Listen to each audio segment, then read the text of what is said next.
Bien, je suis avec le grand maître Yuri Solodovnichenko d'Ukraine. Hello Yuri. Hello. Yuri est très très content aujourd'hui. Il vient de remporter une victoire contre Ivan Sokolov. First, congratulations for this nice victory. Thank you. Et il va maintenant analyser pour nous cette partie. Ok, so let's go if you like. Well, Ivan Sokolov is famous to playing almost exclusively Rui Lopez, so I expected this opening itself. So, Ivan Sokolov est très connu pour jouer l'espagnol et donc c'est ce qu'attendait Yuri pour cette partie. But the exact variation was not clear because he plays everything. The only what I could predict that he will try to play something complicated and maybe risky, complicated to play for win with black against outsider because I lost all three first game. Ok, donc Yuri nous explique qu'en fait Ivan Sokolov joue l'espagnol, mais il joue beaucoup de variantes de l'espagnol, donc ça c'était imprévisible, savoir quelle variante de l'espagnol allait jouer Ivan Sokolov. Il était que d'après Yuri, Ivan Sokolov était même prêt à prendre des risques pour tenter de le battre, parce que jusqu'à présent, malheureusement, son tournoi n'a pas très bien commencé, donc ce qui le rend encore plus satisfait d'avoir remporté cette victoire. Ok. Yeah. So he chose classical variation with bishop knight f6 and bishop c5. I also expected that he can go for Berlin Wall because it is a long game for many moves and positional understanding could prevail than home preparation. But he chose classical variation.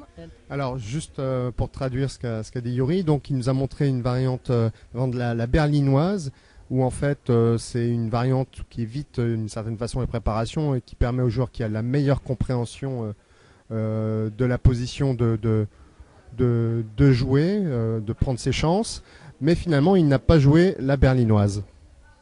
So I took on e5. This is one of two main moves. The second is c3. But okay, knight e5 is logical and normal. And voilà. Cavalier 5 normal, c3 est une autre variante. And here he chose a rare knight d4 move, which sacrifices a pawn. Ok, voilà. Alors là, déjà une variante très rare de la part des Noirs, cavalier d4, qui en fait sacrifie un pion. So main moves are knight e5, d4, and knight e4. And white can play queen e2. And there is a long theory, but black cannot play for win if white play accurately. Ok, donc en fait, ce qui explique peut-être le choix d'Ivan Sokolov, deux grandes variantes que nous a montré Yuri, mais il termine en disant que les Noirs ne peuvent pas réellement jouer pour le gain si les Blancs jouent la bonne variante. Ok, ce qui explique qu'il y avait D4. So now my preparation finished, and I should think for myself. And naturally, I can go bishop a4 or bishop c4, but choosing from these two moves, I was afraid that after bishop c4, in lines like queen e7, knight takes f7, and d5, with then continuation bishop g4, it very good with very good attacking chances for black.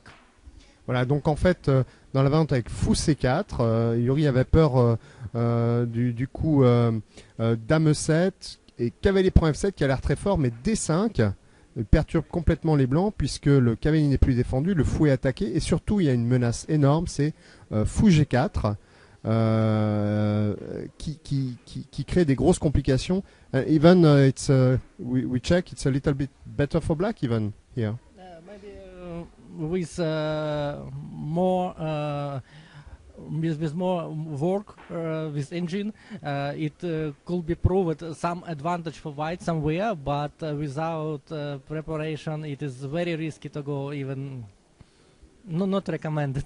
Voilà, donc en fait, c'est une variante où il vaut mieux l'avoir bien analysé auparavant avec des moteurs d'analyse. Et ce qu'on n'a pas pu faire Yuri, puisque à partir du moment où Ivan Sokolov a joué KD4, il était sorti de la théorie. Donc il n'a pas osé rentrer là-dedans. En fait, l'évaluation, là, il ne la connaît pas pour l'instant. Donc on va voir un peu comment il a continué. Ok, let's go. Yes. So I chose more safe move, bishop f4, which stops pawn d4 from moving, because pawn d7 pawn is pinned. So donc fou a4 permet de garder le pion d7 cloué, et donc ça évite les variantes qu'on a vues. So for example, after queen e7, I plan to play like knight d3 attacking bishop, then c3 attacking knight, and I have extra pawn. And nothing critical happens at the moment to my position. Voilà, donc là, il pensait juste jouer solide et garder son pion de plus, car a priori, rien ne peut arriver au blanc dans cette position. So he played b5. I expected this move as the most aggressive continuation, and played c3, b takes, c takes. Donc là, une variante très agressive, toujours, de la part de Ivan Sokolov, après b5, donc des... ok, on continue. This is forced line, so we get unbalanced position. White lost his extra pawn, but can take it back with queen a4. Black got a bishop pair, and potentially very strong light squared bishop. So my aim here is to close position, to take a control over the center, because I have advantage with two central pawns, and then maybe take this pawn under better circumstances, not exactly at the moment, but maybe later, maybe even in the end game. Now the most important thing is take control in the center. Okay. So, alors là, Yuri nous explique que dans cette position, les blancs ont un atout, c'est le contrôle du centre. Donc ils ont un pion de moins temporairement, mais ils peuvent très rapidement le regagner en prenant le pion en A4, dame prend A4 par exemple. Mais ils souhaitent d'abord contrôler le centre, et c'est très important parce que les noirs ont également du potentiel d'attaque avec la paire de fous.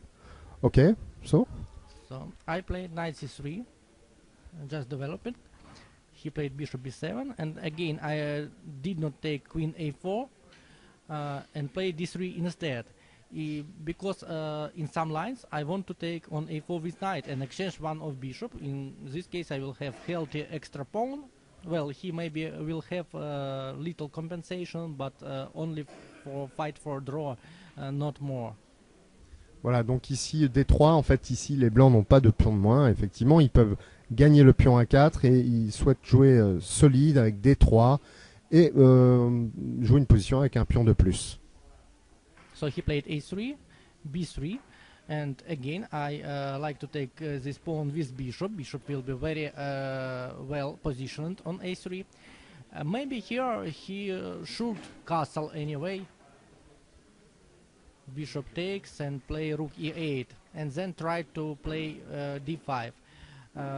But it's not easy. Again, I play knight a4, block or exchange this bishop, and compensation is not clear. In such lines, I play e5, then bishop c5, maybe d4.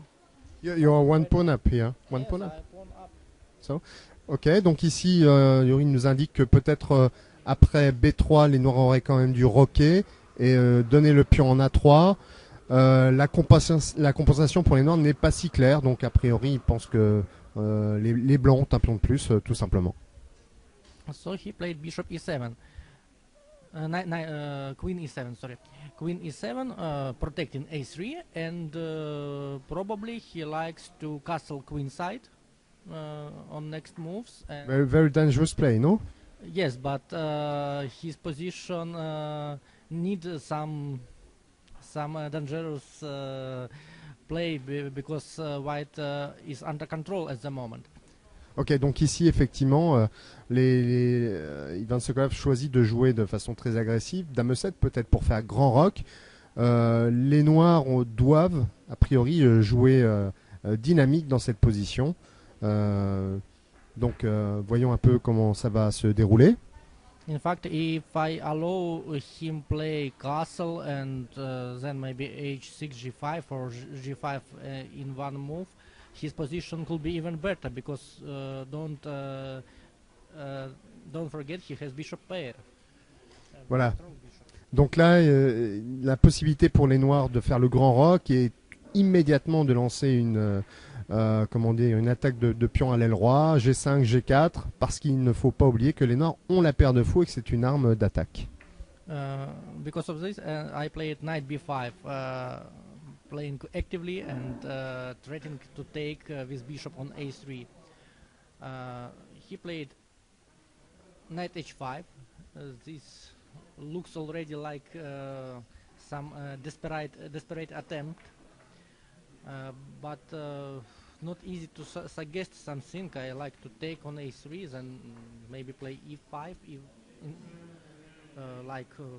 in such lines, castle, bishop a3, d6, maybe e5, maybe not e5, not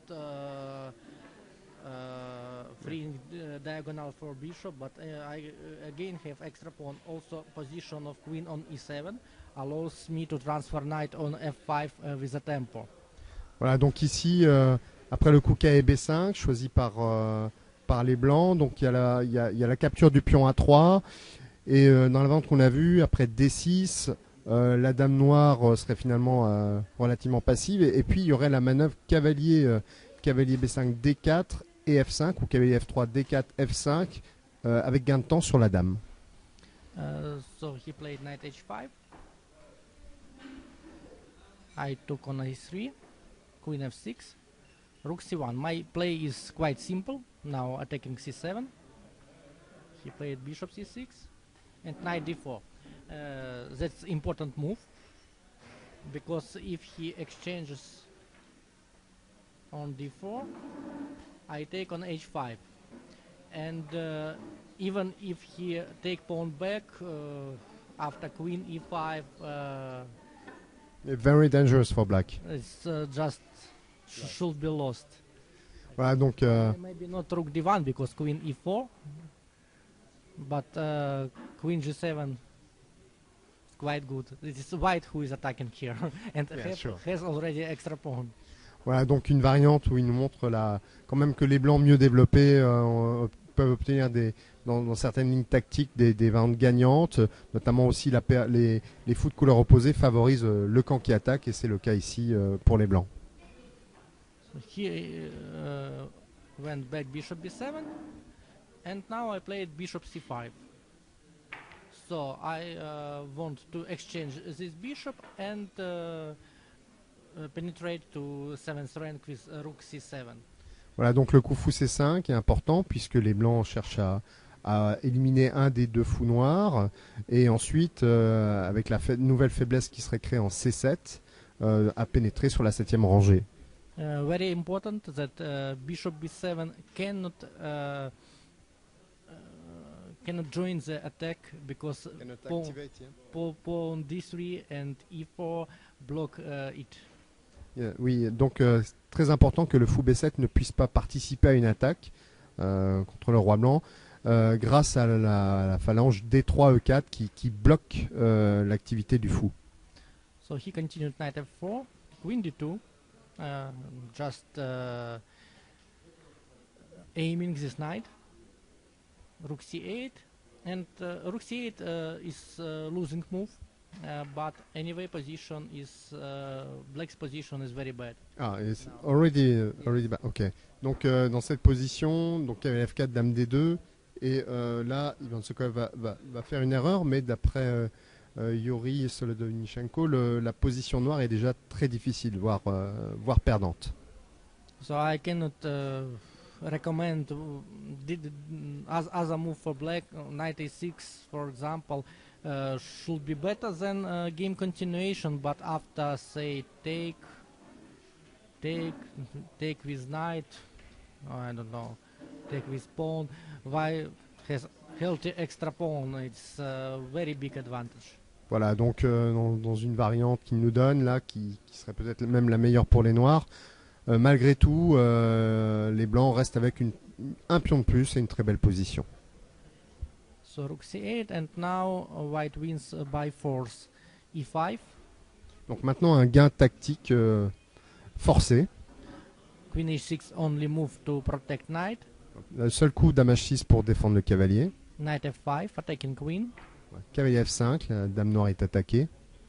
So knight h3 is the only attempt to save a piece. Voilà, cavalier h3, la seule possibilité de garder la pièce. For example, if queen c6, I just can just play take and d4 at least. Voilà, dame c6 en fait, les blancs capturent le cavalier en f4 et sur fou prend c5, d4 gagne la pièce et puis les blancs ont une pièce en plus. So knight h3, g takes, check, queen g5, and now if he returns a piece, I cannot mate him because my queen is pinned, but knight g7 wins. Voilà, ici, dans cette position, les noirs prennent le cavalier en f3, mais en fait, les blancs ont un coup gagnant. Cavalier prend g7, et on voit bien que la dame g5 défend indirectement le cavalier g7, par un effet de rayon X, on appelle ça. Donc ici, cavalier g7 tout simplement gagne. Le roi noir n'a plus d'échappatoire et on est obligé de sacrifier la dame. And if he plays bishop c5 first, I must take, and then bishop f3. Now knight g7 does not work well because this position could be played. Maybe it's already lost for white because how to protect both knight and queen, not clear. Donc on voit une variante par exemple, où les blancs peuvent toujours se tromper, donc il faut faire très attention. But white has this strike knight d6. So now c takes d6, rook takes c8, is mate, and if king f8, white wins rook.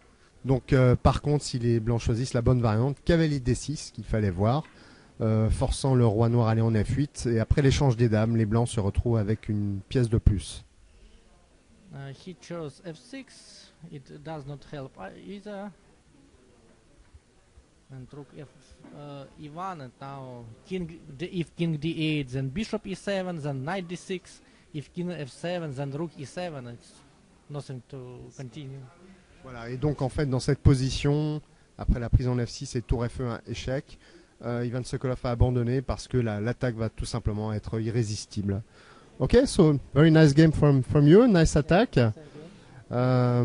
So now you have 1 point. Maintenant Yuri a 1 point dans ce tournoi. 1 point and still everything is possible for two. It's possible because we will play each other one more time in rapid. Ok, donc il est motivé, il le montre bien, donc il va y avoir ensuite des parties rapides et le spectacle continuera et tout reste possible. Thank you Yuri for this interview. So I hope you enjoyed.